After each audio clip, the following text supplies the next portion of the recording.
Good morning, class. Welcome back to my channel. I, Dr. Amandeep, welcome you all.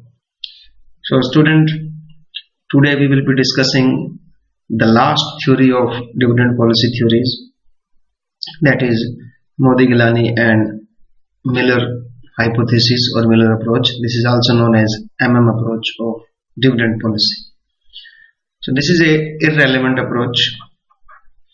Irrelevant in the sense that this approach is clearly saying that whether you are paying the dividend or not, it will not be having any effect on the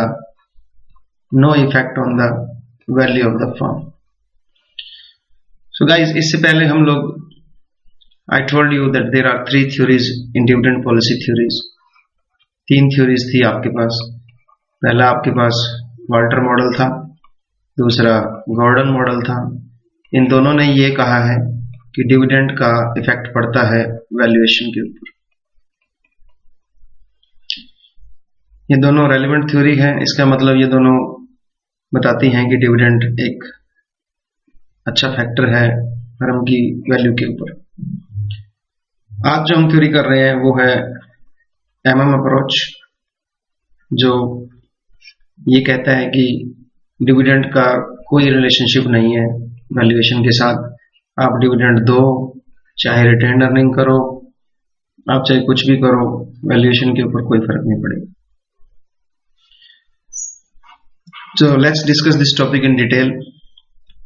एक चीज मैं आपको याद दिला दूं कि capital structure के अंदर भी हमने अप्रोच किया है, वहां भी ये इररिलेवेंट था. तो इस बात से हमें थोड़ा अंदाजा मिलता है कि अप्रोच जो है वो दो जगह आती है, एक कैपिटल स्ट्रक्चर की थ्योरी में और एक डिविडेंड पॉलिसी की थ्योरी में. और दोनों में ही इसने ये कहा है कि कैपिटल स्ट्रक्चर से वैल्यूएशन पे कोई फर्क नहीं पड़ता, और यहाँ भी यही बात कर रहा है कि डिविडेंड पॉलिसी से कोई फर्क नहीं पड़ता फर्म की वैल्यूएशन पे. तो let's start the topic in detail.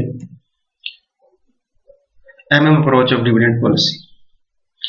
देखिए गाइस, मोदी-गिलानी मिलर अप्रोच जो है वो सबसे प्रोमिनेंट अप्रोच है डिविडेंड पॉलिसी के अंदर, जो ये कहता है कि डिविडेंड जो है वो इररिलेवेंट है फर्म की वैल्यूएशन के लिए.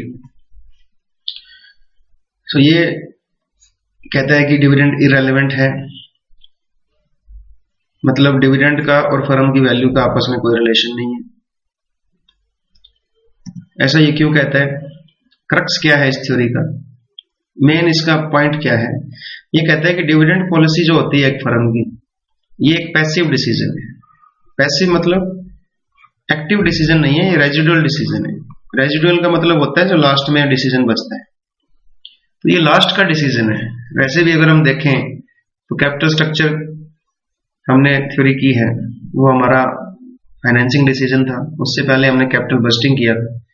तीन डिसीजन होते हैं बेटा हमारे: इन्वेस्टमेंट डिसीजन, फाइनेंसिंग डिसीजन और डिविडेंड डिसीजन. तो तीसरा डिसीजन हमारा डिविडेंड डिसीजन है. इससे पहले दो डिसीजन हमें लेने पड़ते हैं, इन्वेस्टमेंट डिसीजन और फाइनेंसिंग डिसीजन. तो ये लास्ट का डिसीजन है. तो राइटर क्या कह रहा है, मोदी-गिलानी और मिलर क्या कहते हैं कि डिविडेंड डिसीजन जो है वो लास्ट का डिसीजन है, पैसिव डिसीजन है. इससे फर्म की वैल्यू के ऊपर कोई फर्क नहीं पड़ता. फर्म की जो वैल्यू है वो इन्वेस्टमेंट डिसीजन से और फाइनेंसिंग डिसीजन से ही थोड़ी बहुत अगर चेंज होती है तो होती है. ऐसा वो क्यों कहता है? ये भी एक इंपॉर्टेंट पॉइंट है. तो उसने कहा कि डिविडेंड पॉलिसी जो है वो डायरेक्टली डिपेंड करती है कि आपके पास इन्वेस्टमेंट अपॉर्चुनिटीज कितनी अच्छी. तो सीधी बात यही होगी कि पहले हमारा इन्वेस्टमेंट डिसीजन था, फिर हमारा फाइनेंसिंग डिसीजन था और फिर हमारा डिविडेंड डिसीजन था. तो डिविडेंड डिसीजन डायरेक्टली किस पे डिपेंड हो गया?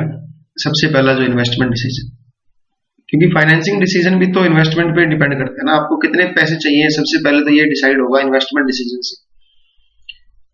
How much money you require, उससे पहले तो ये पता करने का ना कि कौन कौन सी मशीन आपने लेनी है और कितने पैसे आपको चाहिए. फिर उसके बाद पता लगेगा कि कहां कहां से आपने पैसा लेना है. वो फाइनेंसिंग डिसीजन का काम है. तो ये राइटर सीधी बात बोल रहा है कि डिविडेंड डिसीजन जो है वो पैसिव डिसीजन है, लास्ट का डिसीजन है, रेजिडुअल डिसीजन है. जब सारे डिसीजन हो जाते हैं उसके बाद ही आता है. और दूसरा ये है कि ये जो पॉलिसी है डिविडेंड पॉलिसी, ये डिपेंड करता है कि इन्वेस्टमेंट अपॉर्चुनिटीज कितनी अच्छी. राइटर सीधी बात बोल रहे हैं कि अगर अच्छी इन्वेस्टमेंट अपॉर्चुनिटीज है, अगर अच्छी इन्वेस्टमेंट अपॉर्चुनिटीज हैं तो हमें क्या करना चाहिए, सारे का सारा क्या कर देना चाहिए, रिटेन अर्निंग कर लेना चाहिए। There should be no dividend. और अगर अच्छी इन्वेस्टमेंट अपॉर्चुनिटीज नहीं है तो क्या करना चाहिए, सारे का सारा डिविडेंड देना चाहिए। There should be no retained earning. ये बात ये क्लियरली बोल रहा है। इसके एजम्पशंस कर लेते हैं, क्योंकि कोई भी अप्रोच जब आप करते हो तो उसमें कुछ एजम्पशंस होती हैं, उन्हीं एजम्पशंस के बेस पे ही वो थ्योरी अप्रूव होती है। तो सबसे पहली एजम्पशन है बेटा परफेक्ट कैपिटल मार्केट। वही सेम जो हमने कैपिटल स्ट्रक्चर में की थी कि कैपिटल मार्केट जो है, जिस मार्केट में सिक्योरिटीज का लेन देन होता है, वो मार्केट जो है बिल्कुल परफेक्ट है। परफेक्ट का क्या मीनिंग है यहाँ, कि एक तो यहाँ कोई ट्रांजैक्शन कॉस्ट नहीं होगी, इस मार्केट में कोई ट्रांजैक्शन कॉस्ट नहीं है। अगर आप कोई भी सिक्योरिटी बेचते हो या खरीदते हो कोई कॉस्ट नहीं लगेगी। No flotation cost. Flotation cost मतलब स्टार्टिंग के जो आपके चार्जेस होते हैं वो भी आपको नहीं लगेंगे। जब भी आप शेयर इश्यू करते हो तो कुछ फ्लोटेशन कॉस्ट लगती है आपकी। थर्ड बात, information is freely available to investors. जो आपके इन्वेस्टर्स हैं, जो आपके मार्केट के अंदर जो और इन्वेस्टर्स हैं, उनको सारी की सारी इंफॉर्मेशन फ्री में अवेलेबल है और उनको परफेक्ट इंफॉर्मेशन, सारे के सारों को बराबर इंफॉर्मेशन अवेलेबल है और फ्री में अवेलेबल है। तो सबको पता है कि कंपनी कौन सी अच्छा काम कर रही है, किसका क्या स्टॉक चल रहा है, किसने कितना रिटेन अर्निंग किया है, कितना डिविडेंड दिया है, उनको सारी इंफॉर्मेशन फ्री में अवेलेबल है। इसके बाद इन्वेस्टर्स बिहेव रेशनली। रैशनली का मतलब होता है कि वो बहुत ही तर्कपूर्ण व्यवहार करते हैं, ऐसे पागल नहीं है, वो इडियट नहीं है, उनको पूरा पता है, वो रैशनल है, उनको वो एकदम सही व्यवहार करते हैं कि जब मार्केट में मंदी है तो शेयर खरीदने होते हैं, जब मार्केट में तेजी है तो शेयर बेचने होते हैं। उनको सब बातों का पता है कि मार्केट में कैसे डील करना है। Last point, no investor is large enough to influence the market price of the share. कि कोई भी इन्वेस्टर जो है वो इतना बड़ा नहीं है कि वो मार्केट प्राइस ऑफ शेयर को इन्फ्लुएंस कर दे। कि मार्केट के अंदर जो प्राइस चल रहा है शेयर का, उसको वो अकेला, कोई भी इन्वेस्टर इतना बड़ा नहीं है, इतना ताकतवर नहीं है कि वो अकेला ही मार्केट प्राइस हिला दे शेयर, कि वो लाखों शेयर खरीद ले और उससे कंपनी प्रभावित हो जाए। इस तरह की कोई बात नहीं। ये 5 चीजें परफेक्ट कैपिटल मार्केट में होती हैं और ये एजम्पशन पहली एजम्पशन है। कोई ट्रांजैक्शन कॉस्ट नहीं है, कोई फ्लोटेशन कॉस्ट नहीं है, सभी को फ्री में इंफॉर्मेशन अवेलेबल है, इन्वेस्टर बिहेव करते हैं रैशनली और कोई भी इन्वेस्टर जो है वो इतना बड़ा नहीं है कि मार्केट प्राइस हिला दे। दूसरी एजम्पशन है बेटा हमारी कि देयर आर नो टैक्सेस। ये पहले भी हम कह चुके हैं, कॉर्पोरेट टैक्स नहीं है। थर्ड एजम्पशन है हमारी fixed investment policy. Investment policy जो हमारी है वो फिक्स रहेगी। फिक्स इन्वेस्टमेंट पॉलिसी का क्या मतलब है, मतलब कि एक बार जो आपने इन्वेस्टमेंट का डिसीजन ले लिया वो चेंज नहीं होगा। कि फर्म का जो रिस्क है, फर्म का जो बिजनेस रिस्क है, वो चेंज नहीं होने वाला। अगर आप ज्यादा इन्वेस्टमेंट करते हो, अगर आप रिटेन अर्निंग जो आपने रखी है, देखिए प्रॉफिट के 2 पार्ट हैं कि या तो रिटेन अर्निंग कर लो या डिविडेंड दे दो। अगर आप रिटेन अर्निंग अपने पास रखते हो तो आप क्या करोगे, इस रिटेन अर्निंग को और इन्वेस्ट करोगे। तो इस तरह की अगर आप और इन्वेस्टमेंट करते हो तो इससे आपके बिजनेस रिस्क पे कोई फर्क नहीं पड़ता, आपके ईबीआईटी पे और इन चीजों पे कोई फर्क नहीं पड़ने वाला। तो आपकी इन्वेस्टमेंट पॉलिसी फिक्स है कि हमने जहां पहले इन्वेस्ट किया हुआ है वही उसी तरीके से हम आगे भी इन्वेस्ट करते रहेंगे, कोई रिस्क नहीं बढ़ने वाला इससे। लास्ट है सर्टेनिटी ऑफ अर्निंग। देखिए सर्टेनिटी ऑफ अर्निंग का क्या मीनिंग है कि कंपनी को ये भरोसा है कि ये जो अर्निंग हमारी चल रही है, जो हमारा प्रॉफिट हम कमा रहे हैं, ये लगातार यूं चलता रहेगा।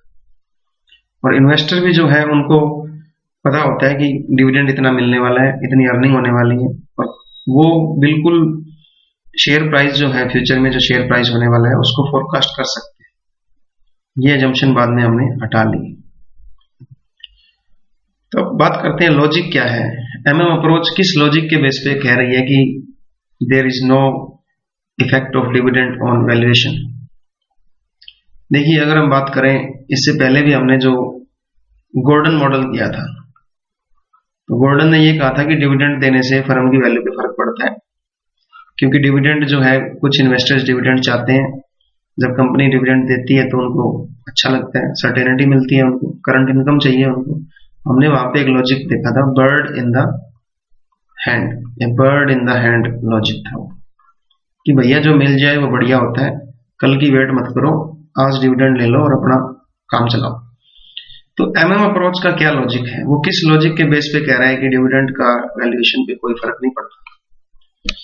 देखिए, एमएम अप्रोच सीधी बात कहती है कि फर्म की जो वैल्यूएशन होती है ना, फर्म की जो वैल्यू है वो डिपेंड होती है अर्निंग के ऊपर, ईबीआईटी के ऊपर।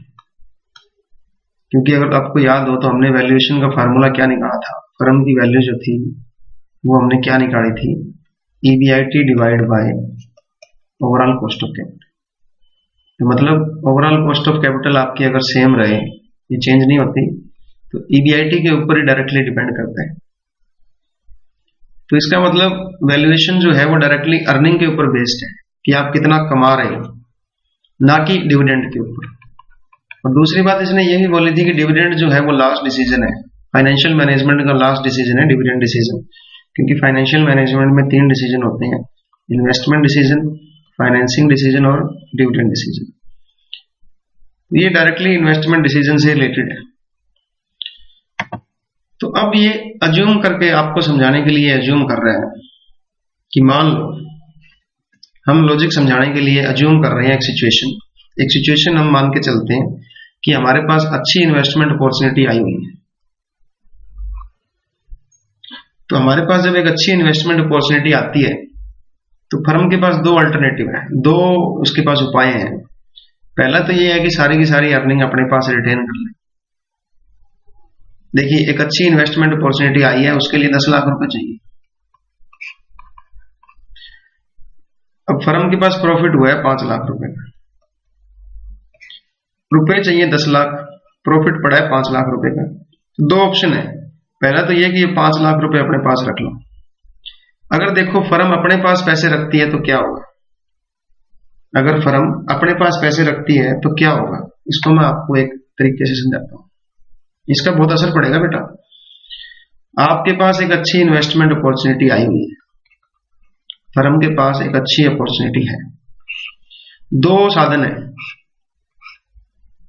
फर्म के पास प्रॉफिट पड़ा है, कितने पैसे चाहिए, 10 लाख रुपए, प्रॉफिट कितना पड़ा है, 5 लाख रुपए। 2 ऑप्शन है, एक तो ये है कि सारे का सारा प्रॉफिट रिटेन अर्निंग कर लो, दूसरा ऑप्शन ये है कि सारे का सारा डिविडेंड दे दो। अब राइटर ये कहना चाहता है कि आप इन दोनों ऑप्शन में से कोई सा भी ऑप्शन ले लो, फर्म की वैल्यू के ऊपर कोई फर्क नहीं पड़ेगा। पहला ऑप्शन डिस्कस करते हैं। अगर आप रिटेन अर्निंग करते हो तो क्या होगा, कोई डिविडेंड नहीं दोगे आप। जब आपने सारे का सारा प्रॉफिट अपने पास रख लिया तो no dividend to share holders. अब जब शेयर होल्डर को कोई डिविडेंड नहीं मिलेगा, और अगर शेयर होल्डर को कुछ पैसे चाहिए, क्योंकि बेचारे को, शेयर होल्डर को भी तो पैसे चाहिए ना, एक share holder want some cash, तो वो कैश उसको कहां से मिलेगा, वो अपने कुछ शेयर को सेल कर देगा, क्योंकि उसको तो बेचारे को पैसे चाहिए। डिविडेंड आपने दिया नहीं, आपने आगे का वादा कर दिया कि हम आपको आगे बोनस शेयर देंगे या आपको मार्केट में आपका शेयर प्राइस बढ़ जाएगा। तो जब शेयर होल्डर को कैश चाहिए तो वो क्या करेगा, अपने शेयर किसी दूसरे मार्केट में किसी दूसरे शेयर होल्डर को बेच देगा। अब क्या होगा, जिस शेयर होल्डर ने अपने मार्केट में शेयर बेचे हैं उसके पास शेयर क्या हो जाएंगे, लेस शेयर, और एक नया शेयर होल्डर आ गया मार्केट में, अब किसी नए के पास चलेंगे। यही बात हुई ना, आपने पुराने शेयर होल्डर ने अपने शेयर बेच दिए, तो वो शेयर होल्डर पुराने शेयर होल्डर से किसके पास चलेंगे, न्यू शेयर होल्डर के पास।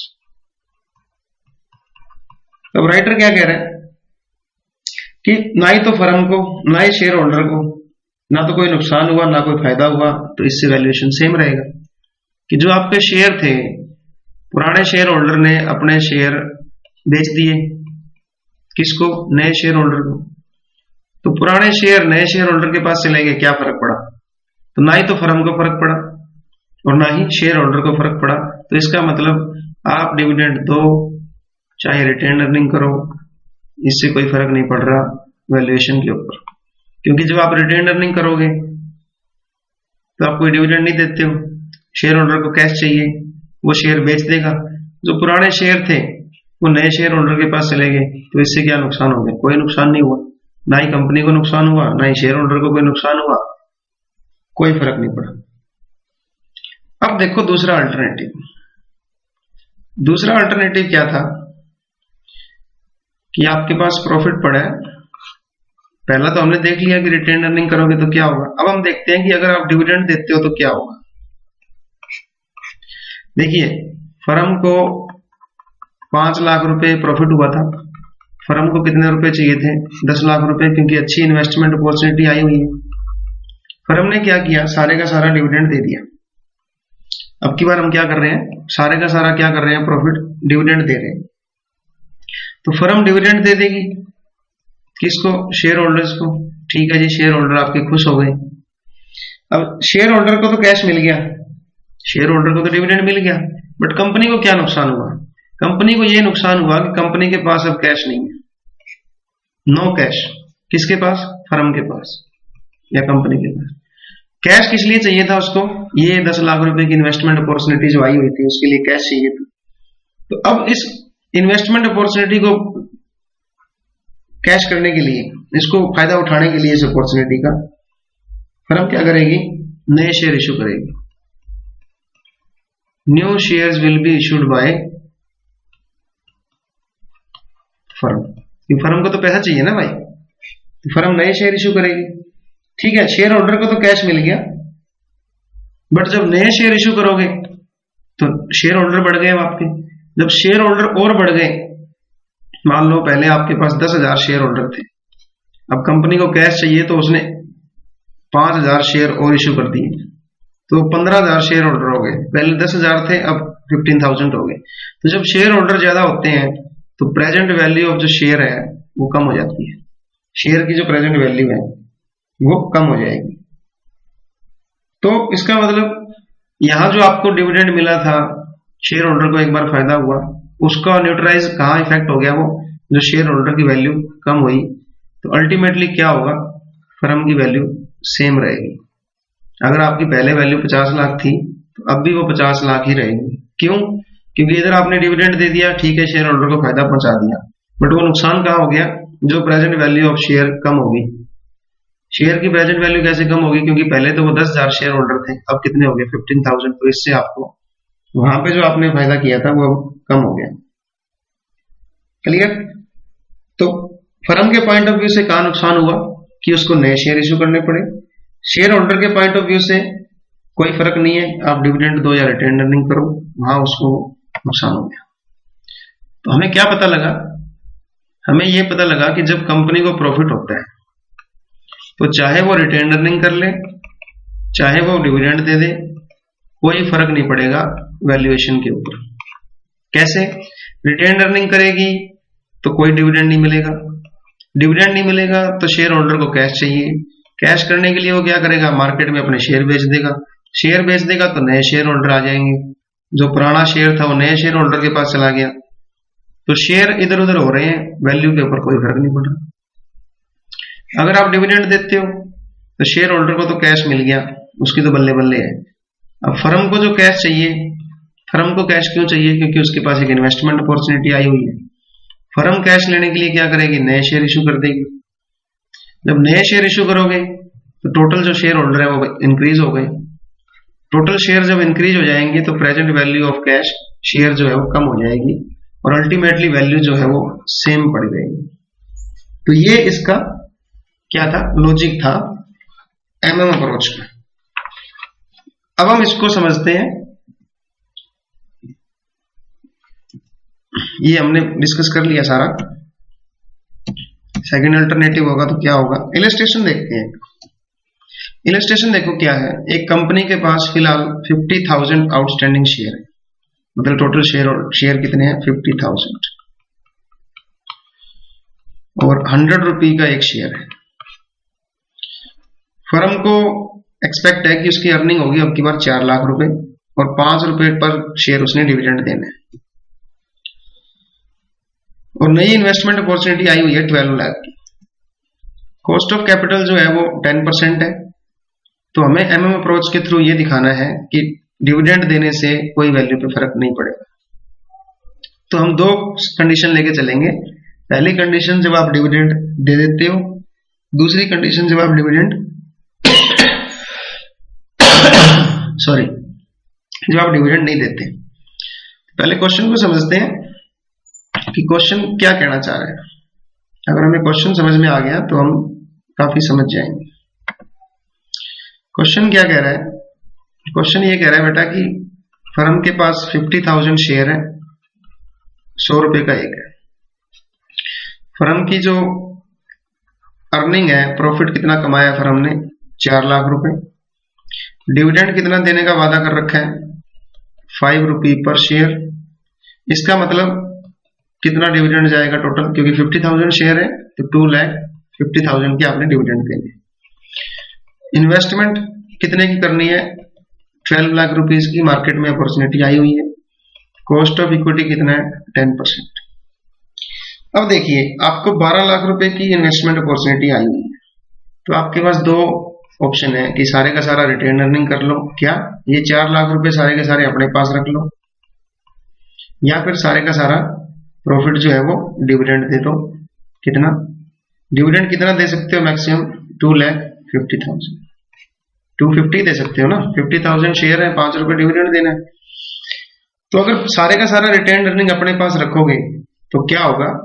आपको कितने शेयर की जरूरत पड़ेगी? अब कितना आपको पैसा चाहिए? आपको चाहिए 12 लाख रुपीस। 4 लाख रुपए आपने रिटेन अर्निंग से ले लिया, तो इसका मतलब कितने के शेयर इश्यू करने पड़ेंगे आपको? 8 लाख रुपए। और अगर सारे का सारा डिविडेंड दे देते हो तो कितने के शेयर इश्यू करने पड़ेंगे? आपको पैसे भी तो चाहिए ना। 12 लाख में से आपने 2.5 लाख रुपए डिविडेंड दे दिया, तो अब आपको 10,50,000 रुपीज चाहिए। यही बात हुई।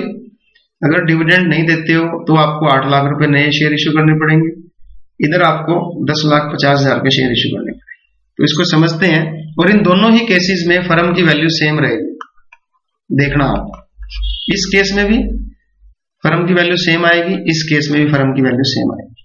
क्यों? क्योंकि यहां कम शेयर इश्यू करने पड़ रहे हैं, यहां ज्यादा शेयर इश्यू करने पड़ रहे हैं। अब देखो क्वेश्चन को देखो। सबसे पहले हम देखेंगे कि जब डिविडेंड आप पे करते हो तो फर्म की वैल्यू क्या आती है। हमने बताया था ना कि दो अल्टरनेटिव है बेटा, या तो सारे का सारा डिविडेंड दे दो या रिटेन अर्निंग दे दो। तो हम पहला ले रहे हैं डिविडेंड जब पे करते हो तो फर्म की वैल्यू क्या आएगी। तो हमने सबसे पहले स्टेप में क्या निकालना है? प्राइस पर शेयर। प्राइस कैसे निकलेगा उसका ये फार्मूला है। P0 आपको पता ही है, करंट प्राइस निकालने के लिए होता है 1/1 plus cost of equity into D1 into P1। यहाँ D1 क्या है? डिविडेंड जो आप दे रहे हो eight the end of the year, कितना दे रहे हैं? 5 रुपए पर शेयर। P1 हम निकाल लेंगे क्योंकि हमें प्राइस पर share at the end of the year निकालना है ना, तो P1 हमें कैलकुलेट करना है। यहाँ कॉस्ट ऑफ इक्विटी आपको दी हुई है 0.10। तो हम जब इसको सॉल्व करेंगे बेटा, तो हम इसको सॉल्व कर सकते हैं। ये सारी की सारी मैंने बता दी क्या है। तो जब हम इसको सॉल्व करेंगे तो क्या आ जाएगा? कितना आ जाएगा ये? इसको जब सॉल्व करेंगे तो P0 will be equal to 1.10, D1 हो गया 5 और ये हो गया P1। ये तो हमें कैलकुलेट ही करना है। इसको सारे को जब आप सॉल्व करोगे, ये कितना है? 100 रुपए। P0 तो 100 रुपए है ना, करंट में एक शेयर 100 रुपए का बिक रहा है। इसको जब सारे को सॉल्व करोगे तो ये आ जाएगा 105 रुपए। P1 क्या आ गया? 105 रुपीज। तो eight the end of the year price कितना हो जाएगा? 105 रुपए। अब देखो क्या करना है हमें। दूसरे स्टेप में आपने ठीक है P1 निकाल लिया, पहले स्टेप में 105 रुपी। अब दूसरे स्टेप में आपको फंड रेज करने हैं for the issue of new share after utilising the retained earning. आपने जब सारे का सारा डिविडेंड दे दिया, कितना डिविडेंड दे दिया आपने? 2,50,000 डिविडेंड दे दिया। अब आपको इन्वेस्टमेंट अपॉर्चुनिटी आई हुई थी 12 लाख की। इसको पूरा करने के लिए क्या करना पड़ेगा? नए शेयर इश्यू करने पड़ेगा। जब सारे के सारे आपने रिटेन अर्निंग यूटिलाइज कर ली, क्योंकि हमने 2.5 लाख रुपए डिविडेंड दे दिया, तो हमारे पास कितना बच गया? अब वो कैसे निकलेगा? कितना फंड रेज करना पड़ेगा आपको? वो कैसे निकलेगा? एक बार इसको भूल जाओ आप, ये बाद में देखेंगे। इधर आ जाओ। हम यहाँ क्या देख रहे हैं? हम यहाँ फंड रेज कर रहे हैं कि टोटल फंड कितने का चाहिए आपको। तो वो कैसे निकलेगा? इन्वेस्टमेंट कितने की है आई, माइनस अर्निंग कितनी हुई, माइनस टोटल आपने डिविडेंड कितना दे दिया। देखिए कैसे, 12 लाख की आपको इन्वेस्टमेंट चाहिए, क्लियर। 12 लाख में से आपको अर्निंग कितनी हुई? अर्निंग हमें हो चुकी थी 4 लाख रुपए की। 4 लाख रुपए कमाए थे ना हमने। इसमें से 4 लाख में से हमने क्या कर दिया? डिविडेंड दे दिया। एन क्या है? नंबर ऑफ शेयर, और डिविडेंड क्या है? D1। नंबर ऑफ शेयर कितने हैं? 50,000। डिविडेंड कितना दे दिया? 5 रुपए पर शेयर। तो ये कितनी हो गई? 2,50,000। तो ये कितना बच गया? 1,50,000। यही तो ये कह रहा है कि टोटल इन्वेस्टमेंट जो आपको चाहिए उसमें से अर्निंग में से टोटल डिविडेंड निकाल दो, तो ये क्या बच जाएगा? रिटेन अर्निंग होगी ना। ये 4 लाख रुपए आपको प्रॉफिट हुआ था, इसमें से आपने 2,50,000 डिविडेंड दे दिया, तो रिटेन अर्निंग कितनी होगी? 1,50,000। टोटल इन्वेस्टमेंट में से रिटेन अर्निंग आप कितनी यूज कर लोगे? 1,50,000। तो 12 लाख में से माइनस कितना कर देंगे? 1,50,000। तो हमें कितने पैसे चाहिए? 10,50,000। क्लियर। तो टोटल फंड हमें कितने का चाहिए? 10,50,000। कैसे निकाला मैंने? हम क्या निकाल रहे हैं? Total fund to be raised from issue of new share. नए शेयर इश्यू करने पे आपको कितना फंड चाहिए? क्यों हमें नए शेयर इश्यू करने पड़ रहे हैं? क्योंकि हमारे पास पैसे नहीं है। हमें 12 लाख रुपए की इन्वेस्टमेंट अपॉर्चुनिटी आई हुई है। इस 12 लाख में से हमने देखा कि हमारे पास 4 लाख प्रॉफिट पड़ा है, बट हमने क्या कर दिया? सारे शेयर होल्डर को डिविडेंड दे दिया। तो हमारे पास अब कितना बच गया? 1,50,000 बच गया ना। तो 12 लाख रुपए चाहिए आपको इन्वेस्टमेंट अपॉर्चुनिटीज के लिए। रिटेन अर्निंग कितनी पड़ी है? 150। ये इसमें से माइनस हो जाएगी। तो 12 लाख में से 150 माइनस हो गया, तो कितना बच गया? 10,50,000। ये क्या है? टोटल फंड आपको जो मार्केट से उठाने हैं नए शेयर इश्यू करके। अब नए शेयर जब इश्यू करोगे, अब यहां पे आ जाओ, ये क्या है? नए शेयर जब इश्यू करोगे तो नए शेयर आपने देखा था कि P1 हमने कितना निकाला था? 105 रुपए। पहले हमने स्टेप 1 में P1 निकाला था ना, 105 रुपए। तो नया शेयर तो 105 रुपए का बिकेगा ना बेटा। तो 105 रुपए के हिसाब से ये आपका P1 हो गया। चेंज इन, ये जो ट्राइंगल है ये क्या है? Additional shares required. कितने आपको एक्स्ट्रा शेयर इश्यू करने पड़ेंगे? अब आपको 10,50,000 रुपए चाहिए, एक शेयर आपका 105 रुपए का है, तो हमने नंबर ऑफ शेयर इंटू 105 कर दिया, ये इसके इक्वल हो जाएगा। I hope you got the point. हमें टोटल फंड चाहिए। टोटल फंड जो है उसमें ये NP1 क्या है? Amount to be raised from issue of new share. इसमें P1 क्या है? Price of the share at the end of the year, वो हमने निकाला था 105 रुपए। और डेल्टा N क्या है? Additional share required. Additional shares required, कितने नए शेयर इश्यू करने पड़ेंगे आपको। तो हमें ये टोटल पता लग गया कि number of share, number of extra share into price of the share is equal to investment minus earning minus ND1। ये हमने निकाल लिया था। इन्वेस्टमेंट 12 लाख रुपए माइनस अर्निंग 4 लाख रुपए माइनस N क्या है? Total number of share 50,000 into dividend 5। तो ये आ गया था 10,50,000। तो टोटल फंड हमें कितने के चाहिए? 10,50,000। अब हमें क्या पता करना है कि आपको स्टेप 3 में हम क्या देखेंगे? ये हमने निकाल लिया था, 10,50,000 आ गया था। अब हमने क्या देखना है? एडिशनल शेयर कितने आपको निकालने पड़ेंगे। तो क्या हम एडिशनल शेयर निकाल सकते हैं? आपको पता था NP1 कितना आया था? 10,50,000। तो क्या हम नंबर ऑफ एडिशनल शेयर निकाल सकते हैं?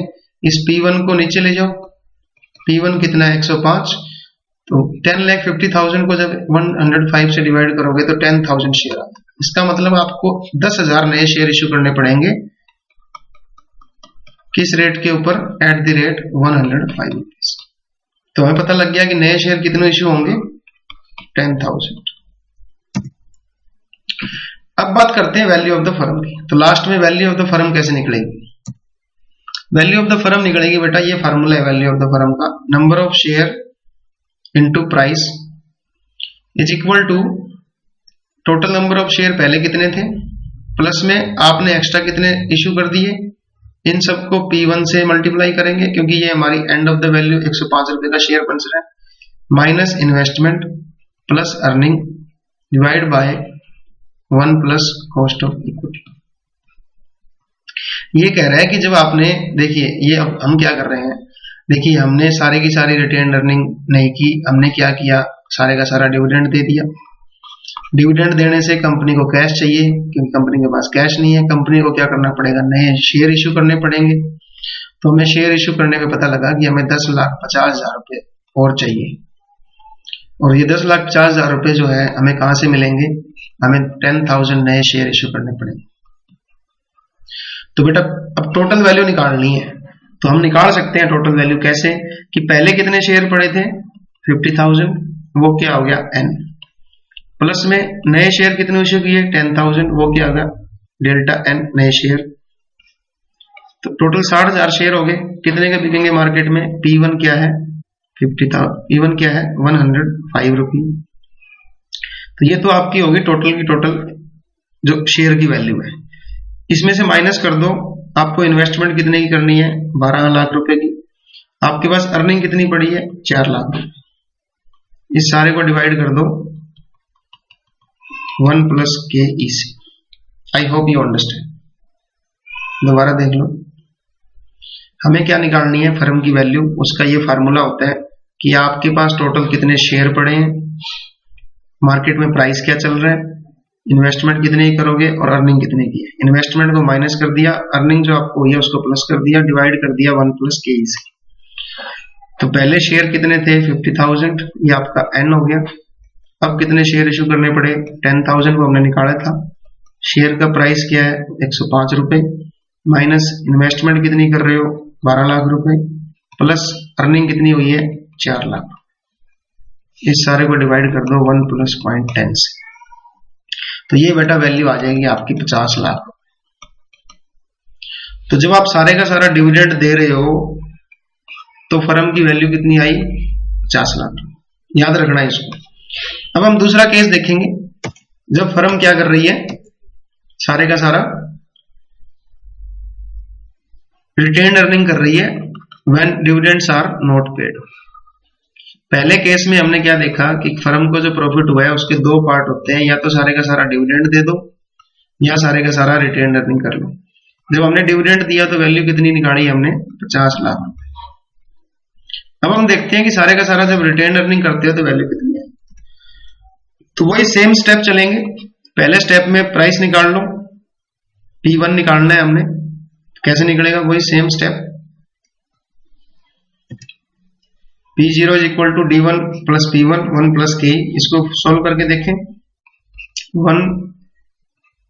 1 प्लस 0.10 इंटू D1 तो 0 हो जाएगा प्लस P1, ये हमने निकालना है। तो इसको जब सॉल्व करोगे P0 क्या है 100 रुपए, तो इसको जब सॉल्व करोगे तो P1 आ जाएगा 110 रुपए। तो प्राइस कितना आ गया शेयर का 110 रुपीज।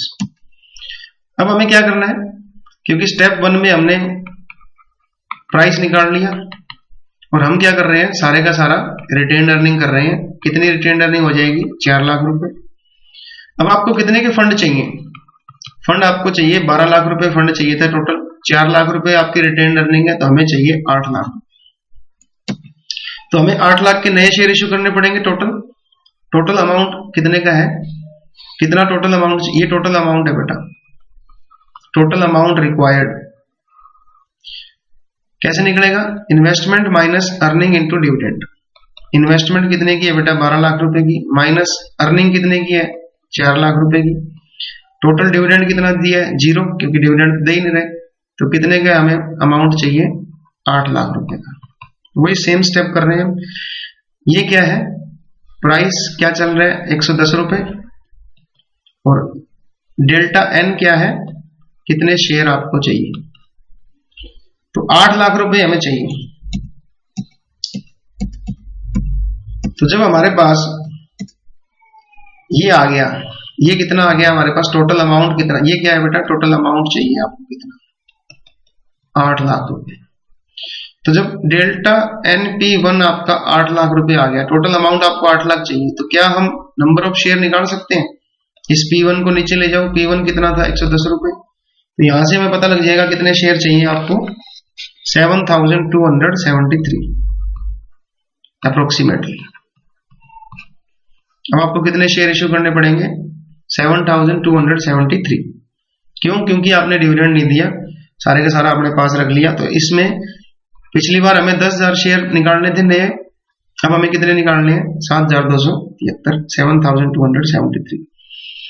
अब ये शेयर आपको नए इश्यू करने हैं, तो हमें पता लग गया। और किस रेट के ऊपर इश्यू होंगे ये 110 रुपए के हिसाब से। तो क्या हम फर्म की वैल्यू निकाल सकते हैं? बिल्कुल निकाल सकते हैं। ये फार्मूला वही same, value of the firm कैसे निकलेगा, n plus delta n into P1 minus investment plus earning divide by 1 plus K। तो ये हम वैल्यू ऑफ द फर्म निकाल रहे हैं। n क्या है नंबर ऑफ शेयर, P0 क्या है प्राइस आ जाएगा। तो वैल्यू ऑफ द फर्म कैसे निकलेगा, पहले कितने शेयर थे आपके पास 50,000, अब कितने शेयर इश्यू करने पड़ गए 7273। प्राइस क्या चल रहा है 110 रुपए निकाला था हमने। इन्वेस्टमेंट कितने की करनी है 12 लाख रुपए की। अर्निंग कितनी है 4 लाख रुपए डिवाइड बाय 1 प्लस 0.10। इसको जब सॉल्व करोगे तो वही सेम वैल्यू आ जाएगी जो हमने पहले निकाली थी। इसका मीनिंग क्या हुआ कि जब देखिए प्रॉफिट जब होता है, दो ऑप्शन होते हैं, रिटेन अर्निंग या डिविडेंड। तो राइटर ये कहना चाह रहा है कि जब डिविडेंड देते हो तब भी वैल्यू 50 लाख रुपए आती है, जब रिटेन अर्निंग करते हो तब भी वैल्यू 50 लाख रुपए आती है। क्यों? क्योंकि जब डिविडेंड देते हो तो कंपनी को क्या करना पड़ता है, ज्यादा शेयर इश्यू करने पड़ते हैं। तो हमें 10,000 शेयर इश्यू करने पड़े। इधर जब डिविडेंड नहीं देते, सारे का सारा रिटेन अर्निंग करते हो, तो क्या करना पड़ता है, कम शेयर इश्यू करने पड़ती है। उससे फर्म की वैल्यू बढ़ती है। 110 रुपए हो गई थी, यहाँ फर्म की वैल्यू 105 रुपए थी पर शेयर। तो दोनों की वैल्यू जो है सेम रहती है। क्लियर? तो यहाँ जो आपने डिविडेंड दिया था वो शेयर होल्डर को तो फायदा हो गया, बट आपको नुकसान हो गया फर्म को। क्या कि फर्म को ज्यादा शेयर इश्यू करने पड़े। यहाँ जब आपने रिटेन अर्निंग कर ली तो आपने डिविडेंड नहीं दिया, तो रिटेन अर्निंग का फायदा हो गया। बट क्या हुआ, मार्केट में प्राइस बढ़ गया, वैल्यू सेम हो जाएगी। तो हमें यह पता लगा कि डिविडेंड दो चाहे ना दो, फर्म की वैल्यू सेम रहती है। ये MM अप्रोच कहना चाहती है। अब बात करते हैं कि लिमिटेशन क्या है। देखिए कोई भी अप्रोच जो होती है वो कुछ अजम्पशंस पे बेस होती है। वो अजम्पशंस जो है वो रेलेवेंट नहीं है इसकी। पहली अजम्पशन क्या है, टैक्स इफेक्ट। देखिए MM अप्रोच ये कह रही थी कि कोई टैक्स नहीं है, कोई टैक्स नहीं है। इसका मतलब चाहे रिटेन अर्निंग कर लो चाहे डिविडेंड दे दो, कोई फर्क नहीं पड़ने वाला। बट इंडिया के अंदर क्या है बेटा, जब आप डिविडेंड देती है कंपनी तो शेयर होल्डर को टैक्स नहीं देना पड़ता। टैक्स कौन देती है, कंपनी को टैक्स देना पड़ता है। डिविडेंड टैक्स बोलते हैं उसको। तो इसका मतलब अगर टैक्स है तो कंपनी अगर डिविडेंड देगी तो कंपनी को टैक्स देना पड़ेगा। इसका मतलब कंपनी को डिविडेंड नहीं देना चाहिए, सारे का सारा क्या करना चाहिए, रिटेन अर्निंग। तो ये तो उसकी असम्पशन यहाँ गलत हो गई, क्योंकि मार्केट में टैक्स होता है, कंपनी को टैक्स देना पड़ता है डिविडेंड के ऊपर। तो इस टैक्स से बचने के लिए कंपनी सारे का सारा रिटेन अर्निंग कर लेगी, तो कंपनी को तो फायदा होगा। तो यहाँ पे ये अप्रोच गलत होगी। दूसरा point, flotation cost. Flotation cost क्या होती है, जब भी आप शेयर इश्यू करते हो तो आपको कुछ ना कुछ खर्चा करना पड़ता है। क्लियर? ऐसा नहीं है कि जब आप नए शेयर इश्यू करोगे तो आपको कुछ नहीं देना पड़ेगा, क्योंकि फ्लोटेशन कॉस्ट में क्या क्या आता है, जैसे अंडर राइटिंग कमीशन हो गया, अंडर राइटिंग होगी, कमीशन हो गया, ब्रोकरेज हो गई, तो ये सारे का सारा आपको देना पड़ता है। तो इसको जब दोगे तो नए शेयर के ऊपर जो आपको पैसे मिलने वाले हैं वो पूरे पैसे नहीं मिलेंगे, बल्कि थोड़ा सा आपको कम अमाउंट मिलेगा। तो जितना आपने डिविडेंड दिया उसकी वजह से जो आपको कम पैसे मिले, जो नए शेयर इश्यू करोगे वो उतना नहीं मिलेगा, बल्कि आपको इन खर्चों की वजह से कम अमाउंट मिलेगा। तो यहाँ पे भी ये अप्रोच थोड़ी सी गलत हो गई। तीसरा पॉइंट है ट्रांजैक्शन कॉस्ट और इनकन्वीनियंस कॉस्ट। देखिए राइटर ये भी कह रहा था कि कोई ट्रांजैक्शन कॉस्ट नहीं है कैपिटल मार्केट में। ट्रांजैक्शन कॉस्ट का क्या मतलब होता है कि जब आप मार्केट में सेल करने जाते हो सिक्योरिटीज को, तो आपको ब्रोकरेज कमीशन वगैरह देना पड़ता है शेयर होल्डर को। आप अपना वो जो मार्केट में जाओगे जब ब्रोकरेज देनी पड़ेगी आप। तो एमएम अप्रोच क्या कहती है कि अगर आप डिविडेंड नहीं दोगे तो शेयर होल्डर क्या करेगा, अपने शेयर को बेचेगा। तो शेयर जब वो बेचेगा तो उसको उतने पैसे नहीं मिलेंगे जितने की वैल्यू है, उसको कम पैसे मिलेंगे क्योंकि ट्रांजैक्शन कॉस्ट है।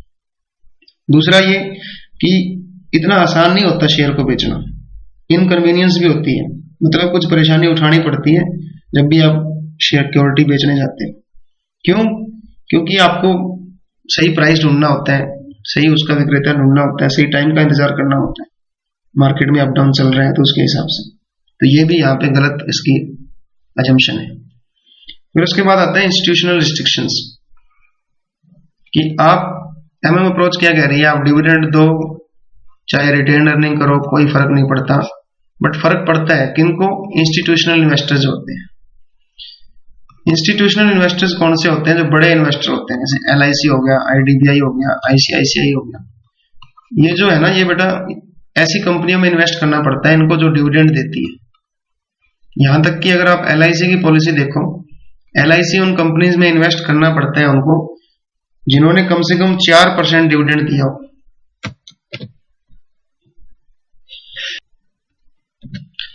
तो जिस कंपनी ने लगभग 4% डिविडेंड दिया हो लास्ट के 5 सालों में, उन्हीं में ही ये इन्वेस्ट करेगी। या फिर 7 सालों में से लगभग 5 साल कम से कम इसने डिविडेंड दिया हो। तो कुछ इंस्टीट्यूशनल रिस्ट्रिक्शंस भी हैं, आपको डिविडेंड देना ही पड़ता है।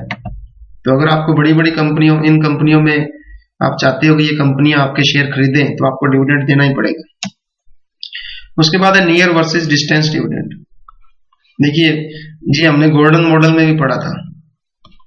गोल्डन मॉडल में क्या पढ़ा था? ए बर्ड इन हैंड अप्रोच, कि भाई जो कंपनी डिविडेंड देती है लोग उसको लाइक करते हैं क्योंकि उनको करंट इनकम चाहिए, वो आगे के लिए नहीं सोच रहे। डिस्टेंट डिविडेंड नहीं चाहिए। डिस्टेंट डिविडेंड मतलब दूर का डिविडेंड नहीं चाहते वो, कि आपके हम ज्यादा डिविडेंड देंगे, आपको बोनस शेयर देंगे, हम आपका कैपिटल गेन हो जाएगा, आपका प्राइस बढ़ जाएगा मार्केट में।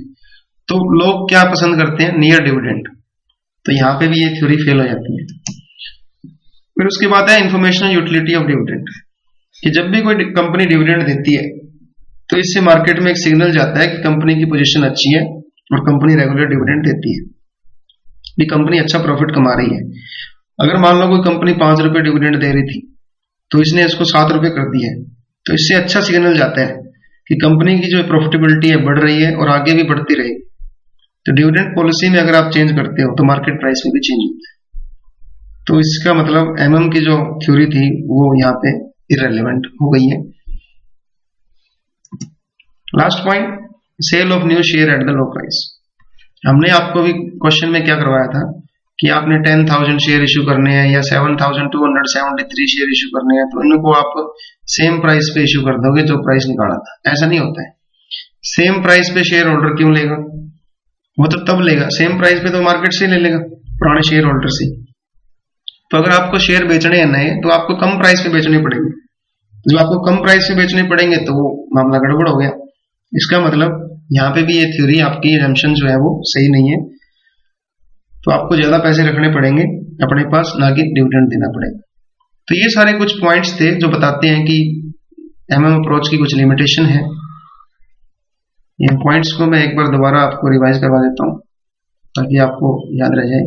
एक तो टैक्स का इफेक्ट है, कंपनी जब डिविडेंड देती है तो कंपनी को डिविडेंड टैक्स देना पड़ता है। इसका मतलब कंपनी को डिविडेंड नहीं देना चाहिए, रिटेन अर्निंग रखनी चाहिए। फ्लोटेशन कॉस्ट होती है, किसको, कंपनी जब शेयर इश्यू करती है तो उसको ब्रोकरेज, अंडरराइटिंग कमीशन, काफी सारी फॉर्मेलिटीज करनी पड़ती है, उससे कम मिलता है उसको। ट्रांजैक्शन कॉस्ट लगती है शेयर होल्डर को, उसको इनकन्वीनियंस भी होती है जब शेयर बेचने जाता है वो। बड़ी बड़ी कंपनियां जो है वो उन्हीं कंपनियों में इन्वेस्ट करती हैं जो LIC वगैरह जो है, जो कंपनी डिविडेंड देती है, तो इसका मतलब डिविडेंड का तो असर पड़ता है। हर एक शेयर होल्डर जो है उसको नियर डिविडेंड अच्छा लगता है, इसका मतलब डिविडेंड जरूरी है। और दूसरा, डिविडेंड देने से इंफॉर्मेशन जाती है मार्केट के अंदर कि कंपनी अच्छा प्रॉफिट कमा रही है।